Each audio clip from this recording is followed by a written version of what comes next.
Welcome back to more UCL Fantasy content. This will be the best Limitless team for Matchday 4. I've already used the chip this season, and I'll discuss my transfer plans in the upcoming team selection, and also in the wildcard video, I'll be discussing the best squad you can use for that particular booster, and all the differences between the Limitless and wildcard are discussed in the chip strategy guide. But essentially with the Limitless chip, you do have unlimited budget restrictions, so you can go for the most expensive players in each position whilst complying with the rules of substitutions, captaincy, and also the structure. You need to pick 2 goalkeepers, 5 defenders, 5 midfielders, and 3 forwards, and make sure that those playing on the Wednesday are on your bench, and no matter what you do, those on the Tuesday have to be in your starting 11. And the same goes for your first captaincy option, because you can switch the armband between the match day.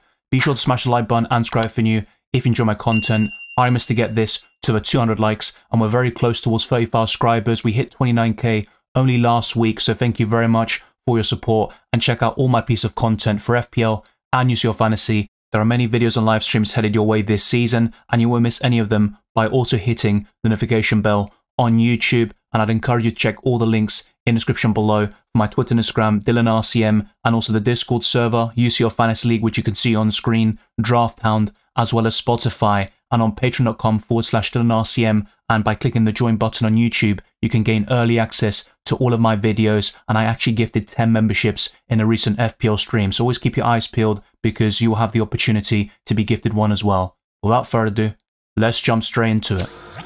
As I discussed in the chip strategy guide earlier this season, my favourite time to use the Limitless chip would be between match days 2 to 7, and I think match day 4 is another opportunity, of course. I wouldn't be using it in match day 8, which is the last match day of the league phase, because every single team plays at the exact same time, which means you can't make substitutions and you can't change the captaincy. And by having 15 players that are really expensive and that also have plum fixtures, I think you have a great chance of getting a lot of points with the Limitless chip. But that wouldn't be the case in match day 8. You can always use it later in the competition, perhaps in the knockout playoff rounds between match days 9 and 10, or in the knockouts themselves from match day 12 onwards. Remember, whenever you have unlimited transfers like in match day 11, you will not be able to use a chip like the wildcard or Limitless, so just bear that in mind. But I think using it in match day 4 is definitely plausible, and if I still had the chip this week, I would consider it. But I do have some other plans, as I'll discuss in the team selection podcast. But let's now build this squad with the best 2 goalkeepers in match day 4. Remember, this chip will actually reset going into match day 5, and you'll be left with your non-Limitless team. Don't try to be clever and make 2 free transfers and then play the Limitless chip. They will not be going through, just to let you know from this point onwards. But trust me, you're going to like this Limitless team, and you might be tempted to deploy the chip. Irrespective of your chip strategy, always try to ensure you have goalkeepers playing on different days. This is very easy to achieve on the Limitless chip, but it will be more difficult on the wildcard, as I'll discuss in that podcast. I'm going to go for Courtois against AC Milan. Now, Real Madrid's game against Valencia was suspended because of the floods in Valencia, so they've got a bit of an extra break here, and they will actually be raring to go against AC Milan in this home tie. They lost 4-0 to Barcelona very recently. All the Ballon d'Or shenanigans. There are reports that they are extremely motivated for this game, and regardless of that, AC Milan are a poor team in the last couple of seasons, and I think Real Madrid are vastly superior, and they've got the quality to put multiple goals past them whilst possibly keeping a clean sheet in the process. When we're looking at the Tuesday goalkeepers, Courtois does stand out to me. He has just returned from an injury. Lunin did cover for him in recent match days, but this could be a potential concern. During the deadline stream, I'll give you all the latest injury updates, of course. As always, there's always the possibility that certain things happen, and Courtois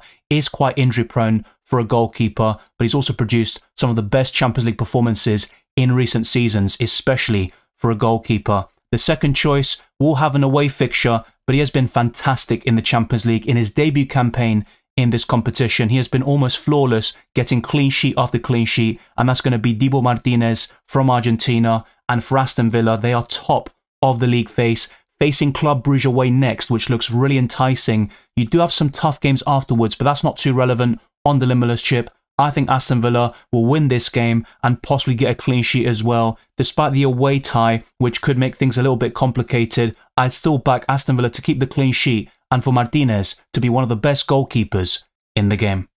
This is where things get very interesting, because Trent has a very difficult game on paper, and I recognise that. But Liverpool are in great form this season. They're sitting top of the Premier League table, and they capitalised on Manchester City losing to Bournemouth. Now, Trent and Liverpool have conceded goals in the last couple of games with Alisson out, and he should return after the international break, but I'd still back Liverpool to have the edge over Bayer Leverkusen because of the home advantage, and they're also the better team on paper in the last couple of weeks. I think Bayer Leverkusen are scoring goals and they're also getting some decent results, but they're also picking up a lot of draws along the way, and they aren't sitting in a great position in the Bundesliga like they were last season. They've already dropped points in 5 matches with 4 draws and 1 loss at the time of this recording. I do back Trent to be a great option throughout the rest of the league phase, and on the Limitless, I'd still consider him, and he currently makes this setup for the best 15-man squad. But I have to admit, if there was one defender to kind of drop out for a different option, it would be Trent, simply because Bayer Leverkusen are one of the best teams in Europe. Next up will be Emre Can, and I would advocate a Borussia Dortmund defensive double-up, but it's worth mentioning that Borussia Dortmund have so many injury problems right now, and that includes their goalkeeper, Kobel, who could miss Matchday 4, so that could be a big issue, but I'd still back them for the clean sheet. They've got a plum fixture here against Sturm Graz, and Borussia Dortmund have had a very good start, despite obviously in Matchday 3, they were 2-0 up against Real Madrid, and they ended up pretty much fumbling it, if we're being completely honest, but they were imperious in Matchday 2 with a 7-1 win against Celtic, and they kept a clean sheet against Club Brugge back in Matchday 1, and that's why I'm not only going for Emre Can, who's on penalties, but also Schlotterbeck. He's very good for ball recoveries, and in fact, only Mats Hummels was better than him amongst any defender last season for ball recoveries and UCL Fantasy points, and I do like this defensive double-up for Matchday 4 only, not necessarily for the long term, because Borussia Dortmund play Barcelona very soon throughout the league phase. But let's now complete this defensive line with some very decent options around 5.5 million, and one of them is Jules Koundé with a decent fixture against Red Star Belgrade. It is an away tie though, and that could possibly be a concern in terms of Barcelona's clean sheet prospects, but I'd certainly look to double or triple up on the Catalans this week. They're also in great form, one of the best teams in terms of world football right now. They're playing great stuff, scoring a lot of goals, creating chances, and they got 2 massive victories against Bayern Munich and Real Madrid very recently. They're sitting top of La Liga and struggling a little bit in terms of the Champions League table because of their Matchday 1 loss against Monaco, where they went down to 10 men. Kubarsi is still decent, but I wouldn't really go for him on the Limitless, and Koundé is worth the extra million if you've got that money to spare, but I'll talk more about this in the best wildcard team video as well. And finally, I'm going for a high-scoring defender. He's getting goal and assist in every single game virtually for Manchester City, and that's going to be Gvardiol, who was benched in Matchday 3 in UCL Fantasy, but you can also go for Akanji, who I went for on the Limitless, and he got 10 points for me, so I'm very happy with his performance. Rico Lewis is still a great shout, but in terms of a premium defender, in terms of a combination of fixture, form, and also the ability in terms of goals and assists, coupled with ball recoveries, I think Gvardiol is one of the very best. Mohamed Salah can't stop scoring right now, and he's in fact the top scoring FPL midfielder and player in the entire game. Cole Palmer's the only one who can really challenge him on that front, especially with Erling Haaland really lacking that form in the Premier League right now. But Salah's also been doing it in the Champions League this season, and he's one of the best midfielders you can buy. On the wildcard, I think he's one of the first names on the team sheet, let alone on a Limitless, despite facing Bayer Leverkusen at home and Real Madrid very soon. They're both home games, and Salah can do it against absolutely anybody. He scored a clutch goal against Brighton to secure the victory, and also the equaliser against Arsenal just around a week ago. So I think Salah is definitely one to think about. He's the only Liverpool player that I think has to be in your team almost. I think you could make a case for going without Trent and any Liverpool defender right now until Alisson returns and their fixtures get better in the Champions League. The other midfielders are decent, like Cody Gakpo, Diaz, also Jota when he's available, but I think Salah is a step above all of them, and he's worth 10 million very easily. Next up is going to be Musiala, who scored a hat-trick very recently for Bayern Munich, and his goals and assists this season have been mightily impressive, and I think he's stepping up in terms of that part of his game compared to previous seasons. So I really like Musiala. He's a great player to watch, one of the best dribblers in world football. And Benfica are kind of hit and miss. They've got some quality players and they can cause teams problems. They smacked Atletico Madrid in Matchday 2, but they also lost comprehensively at home in Matchday 3. So I think I'd be a bit concerned about them defensively, and Bayern Munich can score multiple goals against them. And since their defeat against Barcelona in the Champions League, Bayern Munich have actually won very, very convincingly in the last 3 games by scorelines of 5-0, 4-0 and 3-0. And I think Musiala is the second best Bayern Munich asset in the game. Let's now go to the other midfielders, and I'm going for a midfield double up here with Rafinha facing Red Star Belgrade, and the same goes for his partner in crime, Lamine Yamal. If I had to pick one of them at the moment, it would be Rafinha. I think he's a bit more consistent with the goals and assists combined, and I do think Yamal still lacks a little bit in terms of finishing and also scoring on a consistent basis, but he's such a young player and another great dribbler, one of the best in world football already at the tender age of 17. But I think if I had to pick one, it would be Rafinha, who got 21 points against Bayern Munich, scoring a hat-trick in the process. He also got a goal and an assist against Real Madrid very recently. He's a big game player for Barcelona now, and ultimately, you'd want both of them if you want to go for 2 or 3 Barcelona players overall. Now, unfortunately, with this setup, it means no Robert Lewandowski up front, but I wouldn't even mind tripling up on the Barcelona attack. And if you do so, you would certainly go for Rafinha, Yamal, and Robert Lewandowski. Let me know your thoughts down in the comment section below. The final midfielder has really struggled in the Premier League, but he's been doing the business in this competition, and that's Phil Foden. I actually own him in both fantasy formats, but he will be making way of my FPL team very soon. But I think in UCL Fantasy, he's definitely one of the best midfielders right now based on form and also the fixtures coming up. Now, Sporting are top of the Portuguese league with 10 victories and only 3 goals conceded. They have been absolutely extraordinary, but their manager Ruben Amorim will join Manchester United in November, so that could also shake things up a little bit. But before then, he will stay in charge against Man City, and we'll see if they can get a positive result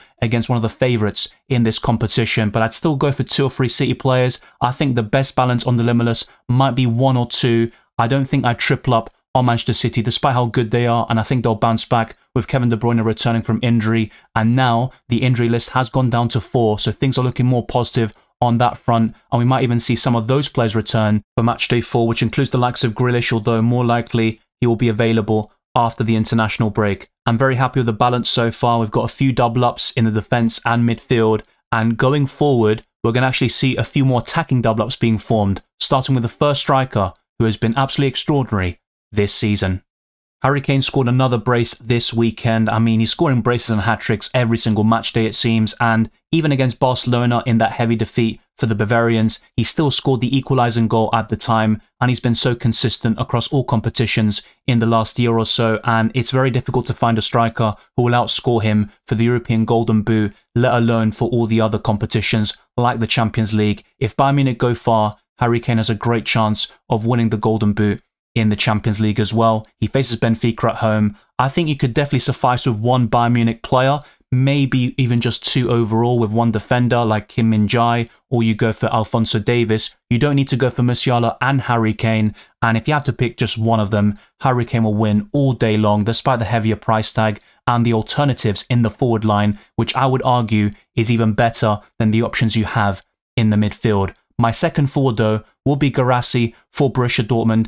He scored in that 2-1 victory against RB Leipzig, who were unbeaten at the time, and they were sitting top of the Bundesliga table before the recent game week. And Guirassy has been so consistent in this competition, as well as the domestic league. He has probably been the shining light of Borussia Dortmund's season, alongside a few young promising talents like Gittins, of course, who has been very consistent as well in the Champions League. But I think Guirassy has the highest ceiling of any Borussia Dortmund player in Matchday 4, and you could even go from on the wild card with some promising fixtures coming up like Dinamo Zagreb in Matchday 5. Let's now complete this team and forward line with Vinicius Jr., who narrowly missed out on the Ballon d'Or. He faces AC Milan at home, then Liverpool away, but afterwards Real Madrid have a great fixture run until the rest of the league phase. But it's all about the Limitless and Matchday 4, of course, here. And I think Vinicius Jr. will get a massive score against AC Milan. But you do have alternatives like Kylian Mbappe, who can still come good. Robert Lewandowski would be the standout, but it would require